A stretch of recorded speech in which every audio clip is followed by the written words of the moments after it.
నమస్తే అండి. ఇప్పుడు మనం చూస్తున్నది 150 గజాలు ఇండిపెండెంట్ హౌస్ అండి. ఇంటి ముందు కూడా మనకి 30 ఫీట్ ప్లస్ అయితే రోడ్డు ఉంది. కింద కూడా మనం దాదాపుగా ఒక 3 కార్లు చాలా ఈజీగా అయితే పార్కింగ్ చేసుకోవచ్చు. పార్కింగ్ స్పేస్ కూడా మనకి ఎక్సలెంట్గా అయితే విడిచిపెట్టారు. వెడల్పు అయితే దాదాపుగా 14 వస్తే 45 వరకు పొడవు వచ్చింది. ఇంచుమించు 15 అడుగులు వేసుకున్న ఒక కారుకి పొడవు 3 కార్లు అయితే పెట్టుకోవచ్చండి. లెఫ్ట్ సైడ్లో మనకి ఒక స్టోరేజ్ కోసం ఒక చిన్న రూమ్ ఉందండి. అదేవిధంగానే సెల్లార్లో 1 BHK ఒకటి డిజైన్ చేశారు. ఈ చివరిలో అయితే మనకి ఒక కామన్ టాయిలెట్ అయితే ఏర్పాటు చేశారండి. ఎక్కువ స్పేసెస్ కనిపించింది బ్యాక్ సైడ్ కూడా.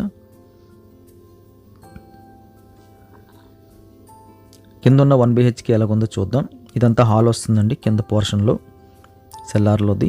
లెఫ్ట్ సైడ్లో మనకి ఓపెన్ కిచెన్ మోడల్లో అయితే ఆల్మోస్ట్ మనకి బెడ్రూమ్ సైజులో కిచెన్ వచ్చింది. అక్కడి నుంచి మనకి చుట్టూ వెళ్ళడానికి అయితే యాక్సెస్ వచ్చింది. ఇంటి చుట్టూ అయితే స్పేస్ విడిచిపెట్టారు. గాలి వెలుతురు లైఫ్ టైం మనకి పాస్ అవ్వడానికి బాగుంటుంది.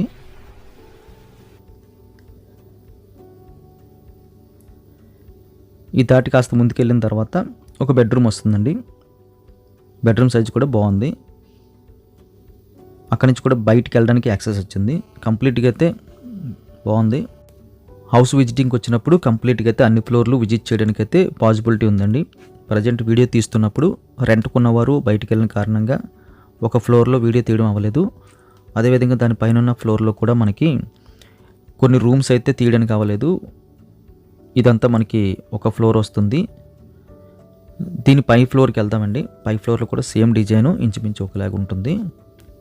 ఈచ్ ఫ్లోర్ మనకి ఒక హౌస్ కింద అయితే ప్లాన్ చేశారు.